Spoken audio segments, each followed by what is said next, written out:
ٹھیک ہے، یہاں تک کہ آپ نے سمجھ گئے۔ اب ہم آگے بڑھتے ہیں، آگے بڑھ کر اگلا سوال حل کرنے کی کوشش کرتے ہیں۔ اگلا سوال کیا ہے یہاں پر؟ اگلے سوال میں دیا گیا ہے، دیکھیے گا بیٹا، ذیل کی سرگرمیاں ہدایت کے مطابق مکمل کیجیے، جس میں سے پہلا ہے نبی اکرم صلی اللہ علیہ وسلم نے بندوں کا تعلق خدا سے جوڑ دیا۔ شاعر کے اس خیال کی وضاحت کرنا ہے آپ کو۔ نبی صلی اللہ علیہ وسلم نے بندوں کا تعلق جو خدا سے جوڑا اس کے بارے میں بتانا ہے۔ تو آپ دیکھیے کیا بتائیں گے، اپنے الفاظ میں لکھنے کی کوشش کرنا ہے کہ عرب کے لوگ جانتے تھے کہ اللہ تعالیٰ کے سوا کوئی بھی عبادت کے لائق نہیں ہے، لیکن اس کے باوجود بھی وہ غیر اللہ اور بتوں کو پوجتے تھے، ان بتوں کی درگاہ پر سر جھکاتے تھے۔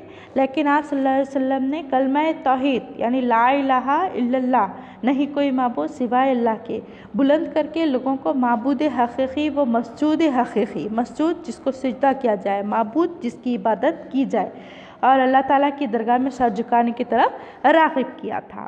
یہ آپ لکھ سکتے۔ اس کے بعد اگلا ہے، نظم کے مطابق دنیا کے مظلوموں پر حضور اکرم صلی اللہ علیہ وسلم کے احسانات کو بیان کیجیے۔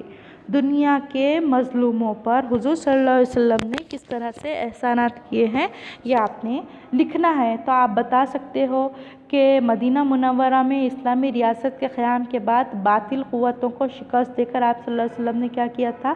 حق کے علم برداروں اور مظلوموں کے حقوق زندگی و انسانی حقوق دلانے میں مدد کی تھی، بلکہ انسانی حقوق دلائے تھے، اور آپ صلی اللہ علیہ وسلم نے سماج کے پچھڑے ہوئے لوگوں اور غلاموں کو ان کی پرہیزگاری کے سبب انتظام حکومت کے اونچے منصب اور مرتبے پر بٹھایا تھا۔ مطلب یہ کہ جو حقدار تھے انہیں ان کا حق، اعلیٰ مرتبہ اور اعلیٰ حق ان کو دلایا تھا، اور سماج و معاشرے میں یتیموں کو سربلندی و عظمت عطا کی تھی، کیونکہ زمانہ جاہلیت میں سماج کے اونچے طبقے کے لوگوں کی حکمرانی اور گورنری کے منصب پر فائز تھا، اور آپ صلی اللہ علیہ وسلم نے نسل و خاندان اور ذات پات کی تفریق پر مبنی نظام کو بالکل ہی تہہ و بالا کر دیا تھا، یعنی ہٹا دیا تھا، ختم کر دیا تھا، بلکہ انہوں نے کیا کیا تھا؟ آپ صلی اللہ علیہ وسلم نے ایک ایسا نظام حکومت قائم کیا جس میں غریبوں کو بھی حکمرانی کے قابل سمجھا جائے۔ میں نے آپ کو پہلے بھی بتایا تھا کہ ذہانت کے اعتبار سے، قابلیت کے اعتبار سے، ان کی فراست کے اعتبار سے حکومت کرنے کا موقع آپ صلی اللہ علیہ وسلم کی وجہ سے لوگوں کو ملتا گیا۔ اگلا ہے یہاں پر، زمین و آسمان میں حضور کے تذکرے کی خصوصیت بیان کیجیے۔ زمین و آسمان میں حضور کے تذکرے کس طرح سے ہوتے ہیں وہ بتانا ہے۔ آپ صلی اللہ علیہ وسلم کا زمین اور آسمانوں میں ہر جگہ ذکر ہوتا ہے۔ آسمانوں پر فرشتے اپنی دعاؤں میں آپ صلی اللہ علیہ وسلم کو یاد رکھتے ہیں، جبکہ پانچوں وقت دن سے لے کر صبح سے لے کر رات تک، رات سے لے کر صبح تک پانچوں وقت مؤذن اپنی اذان میں 5 مرتبہ آپ صلی اللہ علیہ وسلم کو اذان میں یاد کرتا ہے، پکارتا ہے، اور آپ صلی اللہ علیہ وسلم کی رسالت کی گواہی بھی دیتا ہے۔ یہ بات آپ نے بتانی ہے۔ اگلا ہے، دیکھیے گا، چوتھا، حقوق انسانی کے پس منظر میں آپ صلی اللہ علیہ وسلم کی عظمت بیان کیجیے۔ اس کے لیے آپ یہ جو ہم نے پچھلا دیکھے تھے نا، نظم کے مطابق دنیا کے مظلوموں پر حضور صلی اللہ علیہ وسلم کے احسانات بیان کیجیے، اس جواب کو آپ دوبارہ دہرا سکتے ہو یا اس کی مدد سے آپ دوبارہ لکھ سکتے ہو۔ اگلا ہے، صنعت تضاد کے اشعار تلاش کر کے لکھنا ہے۔ صنعت تضاد میں دیکھیے ایسے تو بہت سارے ہیں، لیکن آپ کو نظم کے اعتبار سے لکھنا ہے، تو آپ پہلا شعر لکھ سکتے ہیں، محمد مصطفیٰ مہر سپہر اوج عرفانی، محمد مصطفیٰ مہر سپر اوج عرفانی، ملی جس کے سبب تاریک ذروں کو درخشانی۔ یہ والا جو پہلا شعر ہے تضاد کا ہی ہے۔ اب آپ سوچئے تضاد کا شعر کس طرح بنا، یہ کیوں بنا، اس کی وضاحت اگر آپ دینا چاہو تو دے سکتے ہو۔ وضاحت یہ ہے اس کی کہ دیکھیں یہاں پر میں آپ کو بتاتی چلوں، مہر کے معنی ہوتے ہیں سورج کے، یعنی کہ بہت زیادہ روشنی کے، جبکہ اس کی ضد میں تاریک ذرے کہا گیا ہے۔ تاریک ذرے، یہ دونوں ایک دوسرے کے تضاد ہے۔ یہ بات تو آپ کو سمجھ آ گئی ہوگی، ٹھیک ہے۔ اس کے ساتھ ساتھ اگلا شعر آپ لکھ سکتے، یہ تو پہلا شعر ہو گیا تضاد کا، پھر اگلا دے سکتے آپ، دلائے حق پرستوں کو حقوق زندگی جس نے، دلائے حق پرستوں کو حقوق زندگی جس نے، کیا باطل کو غرق موجۂ شرمندگی جس نے۔ حق پرست، دیکھیے یہاں پر حق پرست اور یہاں جو الفاظ استعمال ہوئے وہ ہے حق پرست اور باطل، یہ دونوں ایک دوسرے کی ضد کہلائیں گے، ٹھیک ہے۔ اس طرح سے پھر سے یہ دوسری مرتبہ تضاد والا شعر ہوا۔ آپ ایسے اور بھی کئی اشعار ڈھونڈ کر لکھ سکتے ہیں اپنی نظم سے، اپنی بیات سے، کتاب سے۔ تو اگلا ایک اور میں بتاتی چلوں، یہاں پر دیکھیے اگلے بند میں ہے، دیکھیے وہ جس نے تخت اوندھے کر دیے، نہیں یہ بھی ہو سکتا، لیکن یہاں پر دیکھیے مرتبہ بڑھانا اور اوندھا کر دینا، یہاں پر اس حساب سے ہو سکتا ہے، لیکن ہم اور بھی زیادہ واضح سمجھ میں آنے کے لیے یہ والا شعر لے سکتے ہیں۔ یہ والا شعر کیا ہے، وہ جس کا ذکر ہوتا ہے زمین و آسمانوں میں، یہ والا شعر ہم لے سکتے ہیں۔ وہ جس کا ذکر ہوتا ہے زمین و آسمان، دونوں ایک دوسرے کی ضد ہے، تضاد ہے۔ وہ جس کا ذکر ہوتا ہے زمین و آسمانوں میں، فرشتوں کی دعاؤں میں، مؤذن کی اذانوں میں، یہ آپ لے سکتے ہیں، ٹھیک ہے۔ اب اس کے بعد ہم اگلا جو سوال ہے وہ دیکھتے ہیں۔ یہاں پر آپ کو سمجھ میں آ گیا۔ پھر ہم دیکھیں گے نظم کے حوالے سے حضور صلی اللہ علیہ وسلم کے زمانے کی انقلابی تبدیلیوں کے بارے میں لکھنا ہے، کس طرح کی انقلابی تبدیلیاں ہوئی تھی وہ بتائیں گے ہم۔ حضرت محمد صلی اللہ علیہ وسلم کی بعثت وقت اس قبل کے حالات دینی و اخلاقی اور سماجی و معاشرتی نقطۂ نظر سے بہت زیادہ خراب تھے، ناگفتہ بات تھے۔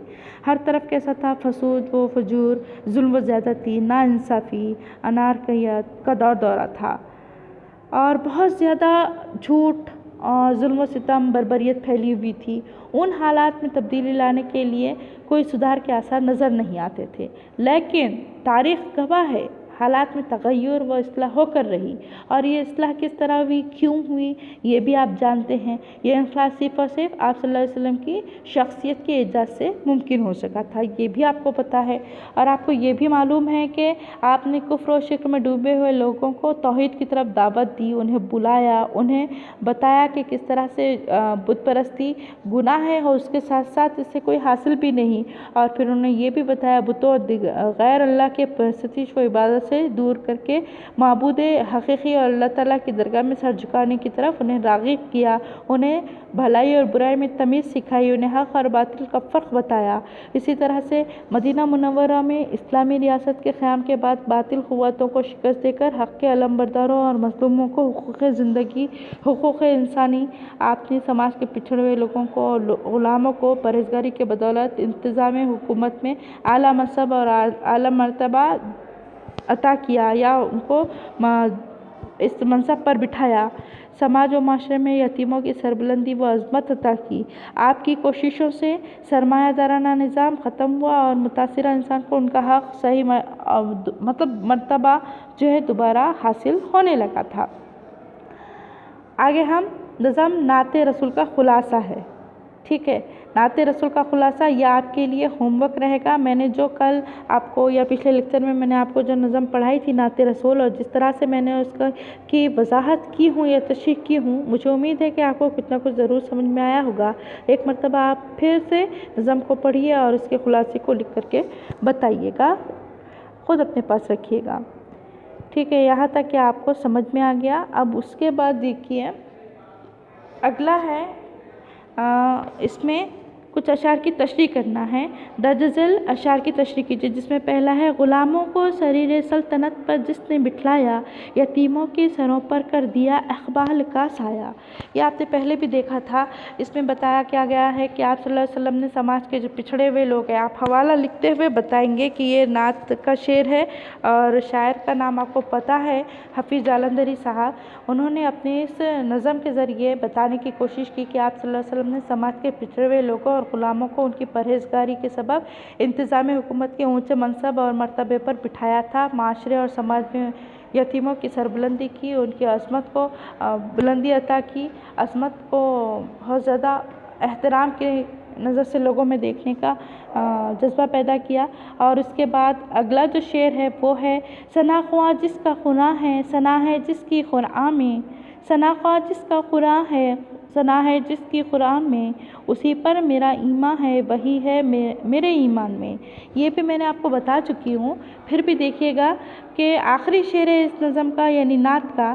اس شعر میں شاعر نے آپ صلی اللہ علیہ وسلم سے اپنی عقیدت کے بارے میں اظہار کیا ہے۔ عقیدت کا اظہار کرتے ہوئے شاندار طریقے سے بتانے کی کوشش کی ہے۔ کہتا ہے کہ آپ صلی اللہ علیہ وسلم کی تعریف و توصیف خود قرآن بیان کرتا ہے۔ قرآن جو کہ اللہ پاک کی کتاب ہے، اور آپ کی تعریف میں قرآن کہتا ہے، آپ کی تعریف قرآن میں ہے، اور آپ کی تعریف جو ہے اللہ پاک نے قرآن کے ذریعے لوگوں تک بیان کی ہے۔ اسی لیے اعلیٰ مرتبہ شخصیت پر نہ صرف میرا ایمان ہے بلکہ وہ میرے ایمان کا حصہ ہے، اور حقیقت بھی یہی ہے کہ صرف کلمہ توحید یعنی کہ لا الہ الا اللہ کے ادا کر دینے سے ایمان کی تکمیل نہیں ہوتی، بلکہ کلمہ رسالت بھی مکمل طور پہ ادا کرنا لازمی، اس کا بھی اقرار لازمی ہے۔ کلمہ رسالت کیا ہے؟ محمد الرسول اللہ صلی اللہ علیہ وسلم۔ لا الہ الا اللہ محمد الرسول اللہ یعنی ایک کلمے کے دو حصے ہیں، ایک میں کیا ہے؟ کلمہ توحید ہے، اور ایک میں کلمہ رسالت ہے۔ ان دونوں کا اقرار کرنا، ان دونوں کا ارادہ پڑھنا سمجھنا لازمی ہے، ان کا اقرار لازمی ہے۔ اب اس کے بعد ہم اس مشقی سرگرمی کے اگلے حصے کی طرف بڑھتے ہیں۔